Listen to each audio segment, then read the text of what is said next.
For Friday, July 3rd, 2020. This is the Pro and Con Show, just as it says there on the mighty tablet. And I am your host, Michael James Ott. Welcome to the show. As always, welcome to the show. So, again, just a couple seconds here. Better citizens. So ferret out the truth, the who, the what, the where, and the when, and most importantly, listen. Okay, I've talked about TED.com. I've talked about, this fellow was talking about common ground. I've talked about that I don't know how many times. And our lives, this world, our country would be so much better if we would take the time to do this, folks. So please get to know your neighbors, your community members, at least in the sense of understanding some significant issue. Maybe you're going to build a new water tower, and there's conflict over, where it should be, how much it should cost, blah, blah, blah, blah, who should pay for it, how should it be paid for. Talk to people, and not like you idiot, not the agonism thing where you take a warrior stance and start attacking right away. No, ask them, tell me about your walk in life that got you to where you are on this particular issue, building the water tower. Okay? Tell me about your walk in life, how you got where you are, and I will tell you how I got where I am, and by golly, you're going to find out there's a good exchange of information. Things that were not known before to one or the other will become known, and you'll develop empathy and common ground and this ability to talk things out instead of taking the warrior stance and throwing jibes at each other. Today's show is called Guns. It's about guns and gun violence. So I think there's roughly the same number of guns in this country as there are people. So well more than 300 million guns, and roughly 340 million people in the United States. And there's this ongoing, debate, and again, a lot of it is this push the button kind of stuff, Second Amendment rights, and that, I have the right to a gun, and that's true. But all things, there's always there's always some limit to anything, right? Because if you really read the Constitution, it says you have a right to bear arms. Well, arms is short for armaments, and armaments encompass all kinds of things, all the way up through and including nuclear weapons. Now, I think most of you would agree that the vast majority of Americans, probably none of us as individual citizens, should have individual control of nuclear weapons. And in fact, the government doesn't think so. I used to be part of that chain of command, and there's at least a minimum of 2 people in that chain of command at the moment that are required before the use of nuclear weapons are authorized. And the only place that it becomes one is unfortunately at the President of the United States. And we have these legacy things back before Russia was, now the Soviet Union, back before Russia was now Russia as it is today. It was part of the Soviet Union, and there was this Cold War back in the 80s, particularly, was kind of the finality of it, or not the finality of it. Anyway, the ending of it during the Reagan administration. Kind of the wall came down and so on. But still, there was the Cold War, and the threat of nuclear annihilation was a constant, and it's still there today. It's just much lower, because generally most people believe that, for example, the Chinese or even the Russians or us were not going to use these nuclear weapons in an unwarranted reason, and they're really, as far as we know, most people feel like there's nothing that warrants that. I'm very personally concerned again about Mr. Trump and his mental state, and him actually being the one that can signal to all those other people in that chain of command, two by two, that yes, we're going to launch these weapons, because he shouldn't have any reason to do that anytime soon. But anyway, I digress. Back to the guns and armaments, right? So you can imagine that regardless of well, you can imagine that the power of these things, that there should be some kind of control, licensing, training, right? The more powerful that they are, the more there should be some kind of structure to ensure that the people that are wielding the power are in a good way, okay? And the reason why I bring this up is Bloomberg just published this article in the last day or two,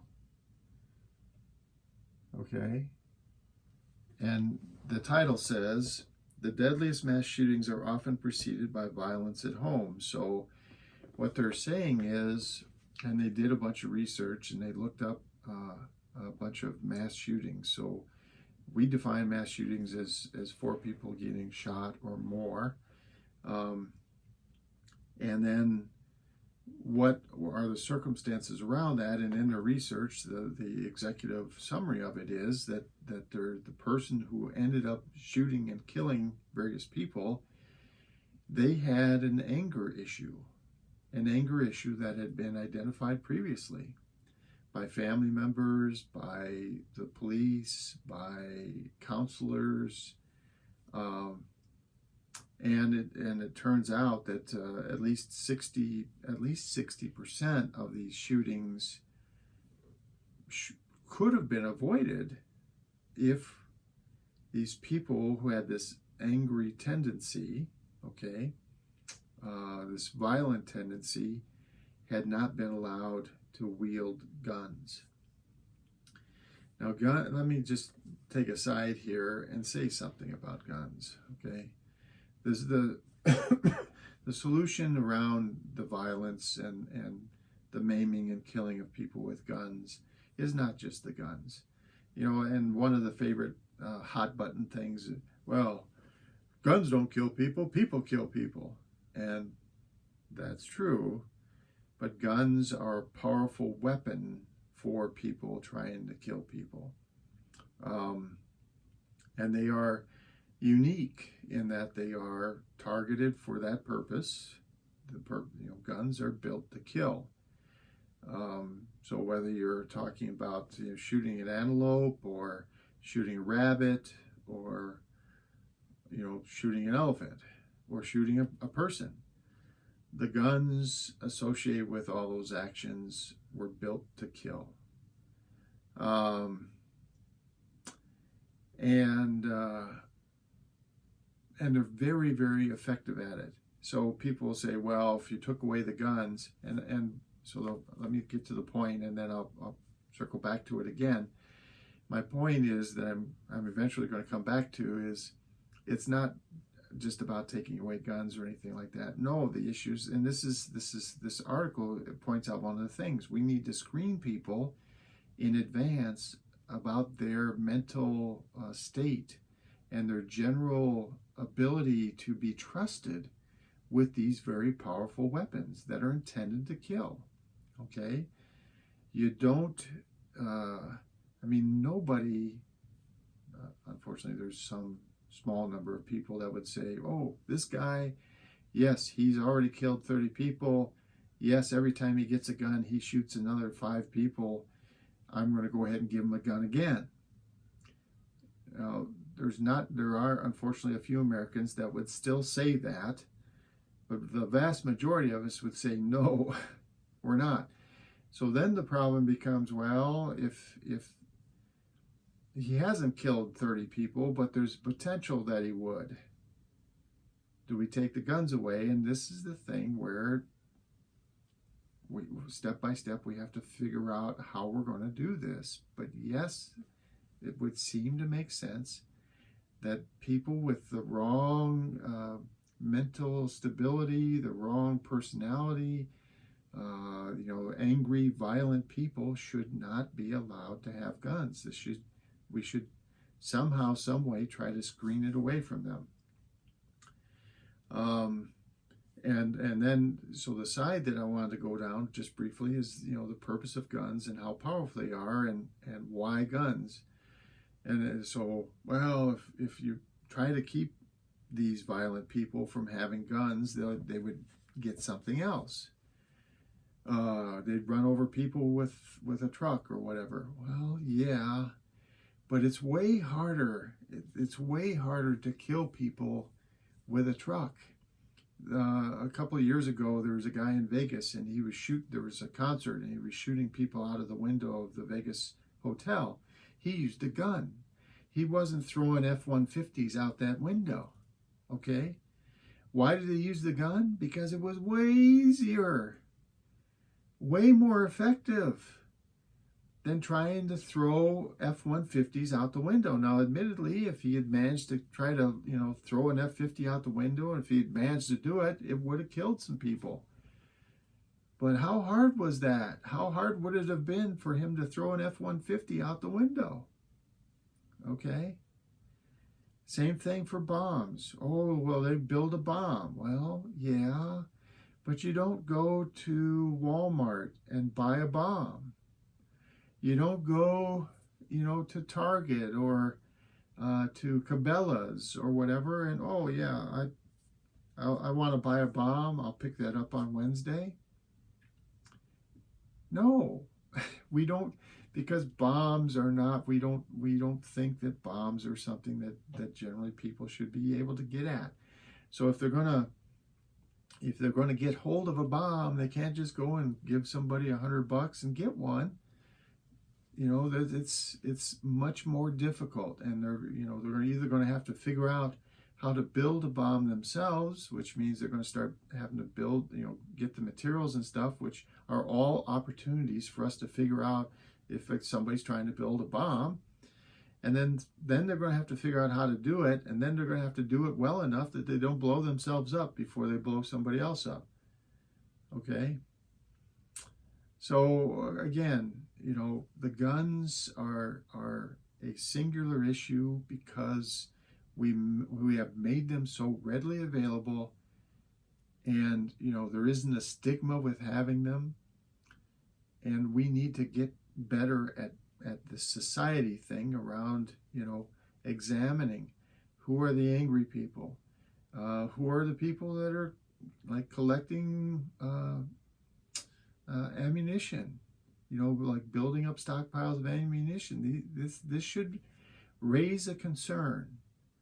Who are the people that are stockpiling guns, or stockpiling guns, especially like the military types of guns, the guns that are really truly focused on killing humans.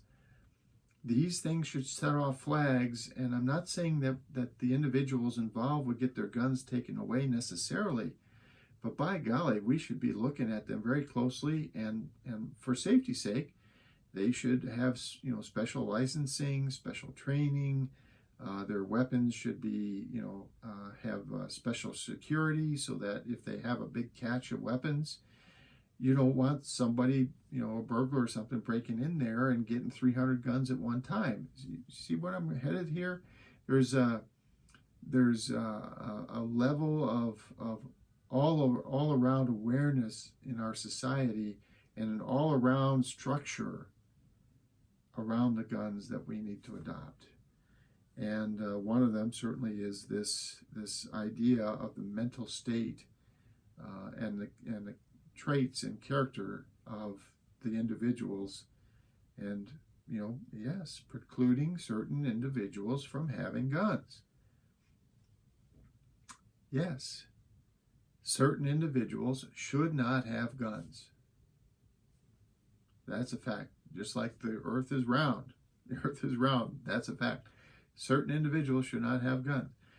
And we should run people through, screening tests and this whole thing again about everything I've talked about up to this point. Well, I won't reiterate it again. Okay, so that's the show today on guns and gun violence. My name is Michael James Ott. This has been the Pro and Con Show. And until the next show, bye for now.